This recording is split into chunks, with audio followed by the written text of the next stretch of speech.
Hi, I'm Amber. I'm a homeschool mom of one 10-year-old boy and a teacher.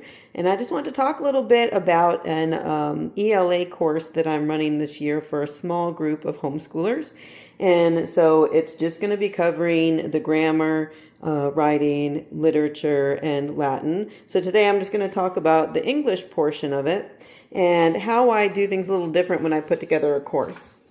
So when I'm doing an entire course, I do an overview of the entire 32 weeks and try to estimate with the time given how long it's going to take me to do each of the lessons in each of those certain areas. So let's go over what we're going to use this year. So for writing, I'm going to be using the Classical Academic Press Writing and Rhetoric. I really love these. I did these with my older daughters who are now grown, and it was one of their favorites. And it teaches them the ins and out of story and works their way up through the progymnosmata until they get to high school rhetoric. So I like these early stages because they're perfect for a multi-age group because you can have both a third grader and a fifth grader do the same lesson and they can get the same concepts out of it, but when they do the actual writing, they will write at the level that they're at. So you would expect your fifth grader, obviously, to make longer stories and have more complete descriptions. But I love how versatile these are. So we're going to do 2 levels of these.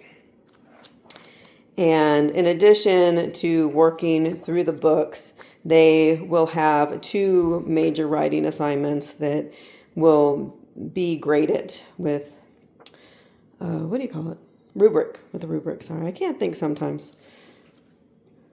But yeah, these are really fun. And I love that they also cover some classic children's stories while you're at it. All right. For grammar, I'm going to be using these Hank Grammar and Writing, but we're just doing the grammar portion. So we'll cover a couple of chapters each week, and I will select probably for the activities, the review activities. So what I'll do, instead of going verbatim from the book, I'll cover on the board every week their dictionary entries, which they'll have multiple of those, and talk about the difference between the vocabulary words. They have a lot of homonyms and homophones and stuff like that, and there are synonyms, antonyms. So it just depends on the section, what kind of thing they're covering. And then after we go through the lesson on the board, I'll just write out the main parts, discuss what needs to be discussed. We don't have to do every example verbatim. I just need to make sure they have the concept before we go on to the work. And then we'll probably do we'll do the odds or the evens. That way I can do one like odds and then they can do evens at home if they want more practice or need more practice. But since I have a multi-age group, I don't want it to be too overwhelming for the younger kids, so that this way they can get an overview without it being too much. All right, and then just because this is kind of light on the diagramming, I have an additional diagramming sheets. I could make these, but that's more computer work for me, so if I have something that already has practice that's laid out and ready to go, that just makes it super easy. All right, and the teacher's guide, this does have the grammar tests in it, and of course the answers, but elementary grammar is pretty easy to figure out what the answer is, but I do like that it has quizzes that I can give them to make sure they're getting the concepts. And then this, I'm not going to do with the students this year, but this does come if you buy the kit. It has the writing workbook that goes through how to write essays.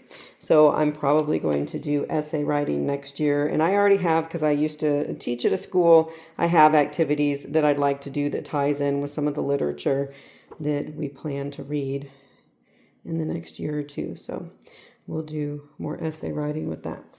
All right, and then for literature, we are going to do the Delirus Book of Greek Myths throughout the year.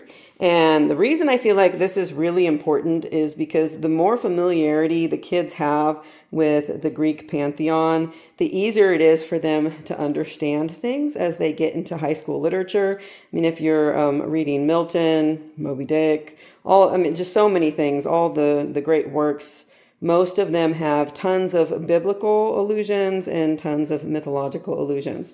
So the more familiar they are with this, the less they'll struggle with harder work when they get older.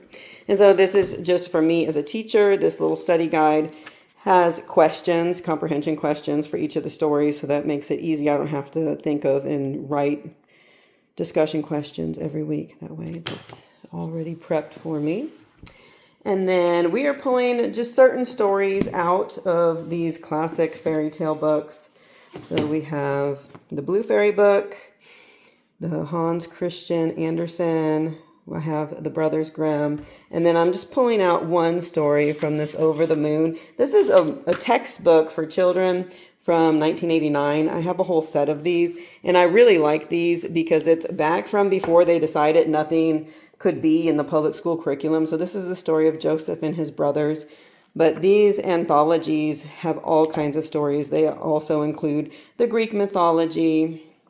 All the things that used to be a basic part of being an American are in these old books. Now they say we can't have all that stuff in the books because you're indoctrinating the kids, I guess. I don't know. But anyway, I really like these old books. They're a great reference. So every once in a while, if I just need a specific thing, I'll pull them out. So we'll cover just certain stories from these. And these are things I'm going to read aloud with the kids, and then we'll discuss. And we may have a couple writing activities associated with these short stories. And then for our major reading, we're going to do 4 books, 1 per quarter. So we'll have Misty of Chickateague. This is going to be at the end of the year. Caddy Woodlawn, The Horse and His Boy, and Prince Caspian. And then the novel ties, I just always have these on hand in case I need extra resources. Usually there's not too much I need from those, but it's not something where they need all the vocabulary and the quizzing. It's more we're going to do discussions, and I'm going to teach them about the different levels of reading. We're going to do introduction to inspectional reading, which is basically you look at what you're going to read before you read it. And then we'll go through and we'll talk about, as I'm reading aloud to them, like if you see a word you don't know, like make a notation of it so you can look up that word later, how to annotate your books.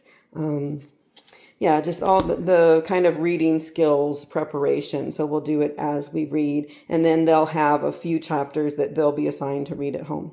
So that's everything that we're doing except for the Latin for our ELA course this year. Thanks for joining me.